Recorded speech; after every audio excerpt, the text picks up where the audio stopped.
Hey, Gato Jazz, ¿sabes cómo se usa realmente la voz pasiva en español?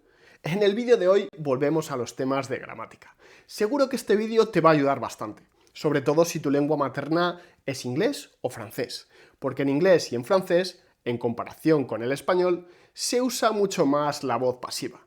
Y si por algún casual ya sabes cómo se forma la voz pasiva, igualmente quédate, porque una cosa es saber cómo se forma la voz pasiva y otra cosa muy distinta es saber cuándo usarla para sonar totalmente natural, como si fueras un nativo.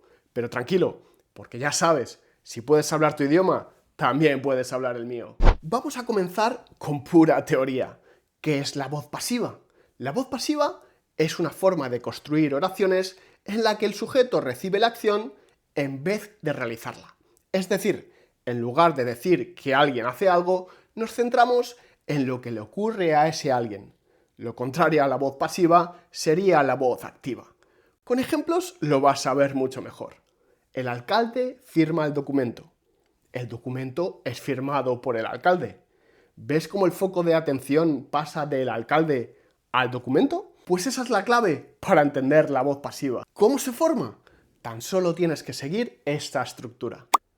Es decir, el documento es firmado por el alcalde.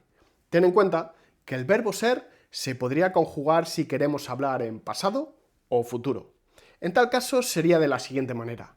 El documento ha sido firmado por el alcalde. El documento fue firmado por el alcalde.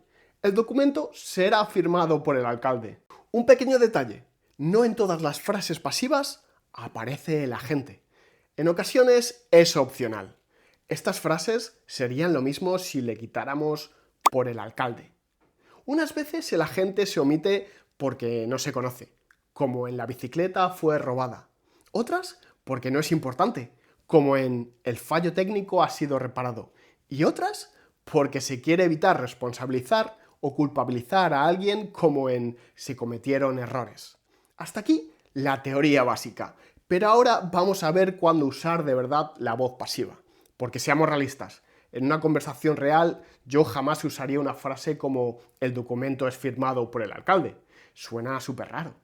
Entonces, Gato Jazz, ¿cuándo crees que tenemos que usar la voz pasiva para que la gente no nos mire como si hubiéramos aprendido español en un viejo libro de gramática? La verdad es que usar la voz pasiva en tu día a día es un poco extraño, ya que normalmente se usa en un registro mucho más formal y más literario, sobre todo en las noticias. Los periódicos están llenos de frases pasivas. Te voy a poner algunos ejemplos para que veas de lo que hablo.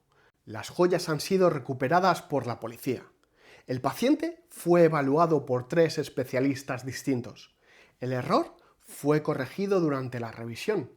El cuadro de las Meninas fue pintado por Velázquez. Madrid fue fundada alrededor del año 865 después de Cristo. La voz pasiva es perfecta para resaltar el hecho del que hablamos y no tanto de quién lo hace, como en la primera frase. Por eso se usa tanto en las noticias. O como en la segunda y tercera frase. También funciona bastante bien cuando queremos evitar personalizar. Por eso lo encontramos habitualmente en textos técnicos, jurídicos y administrativos. Pero el rasgo importante a tener en cuenta de la voz pasiva es que es perfecta para enfatizar de lo que queremos hablar. Por eso es ideal para hablar de hechos históricos, como que las Meninas fueron pintadas por Velázquez, o que Madrid fue fundada a finales del siglo IX. Aunque siendo sincero, de entre todas estas frases, la única que usaría en una conversación normal sería Madrid fue fundada alrededor del año 865. Las demás las diría de una manera menos formal. Usaría otro tono. La policía ha recuperado las joyas. Han mirado al paciente 3 especialistas distintos. En este caso, incluso el verbo evaluar es bastante formal. Velázquez pintó las Meninas. ¿Ves cómo ahora ya no suenan tan serias y formales? Pero entonces, ¿de qué nos sirve la voz pasiva si casi no la usamos al hablar? Bueno, eso no es del todo cierto. Pero antes de continuar, te tengo que decir una cosa que hasta ahora no te he mencionado. A decir verdad, existen 2 tipos de voz pasiva. La pasiva perifrástica y la pasiva refleja. La pasiva perifrástica es la que hemos visto hasta ahora. La pasiva refleja se parecería a algo así. Tranquilo, te pongo ejemplos. Se busca camarera, se vende piso, se compran muebles antiguos. Este tipo de pasiva es la que solemos usar más habitualmente cuando hablamos. Es más frecuente en cualquier conversación, porque tiene un tono más informal, más cotidiano. Te voy a poner más ejemplos para que puedas comparar los dos tipos de voz pasiva y así lo entiendas mejor. Todas las entradas fueron vendidas. Se vendieron todas las entradas. La segunda frase suena mucho más natural y podemos hasta evitar la voz pasiva diciendo han vendido todas las entradas. Te voy a poner otro ejemplo. Un libro nuevo ha sido publicado por la editorial. Se ha publicado un nuevo libro.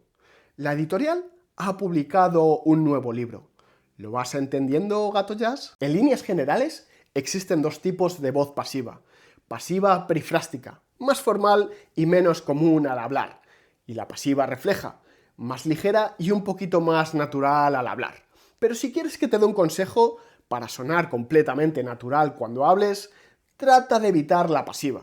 Aprende a usarla, pero úsala solo cuando tengas que escribir algún texto formal. Demuéstrame que eres un auténtico Gato Jazz practicando todo esto en comentarios. Ponme algún ejemplo en voz pasiva y la misma frase dicha de forma más natural. Te leo en comentarios.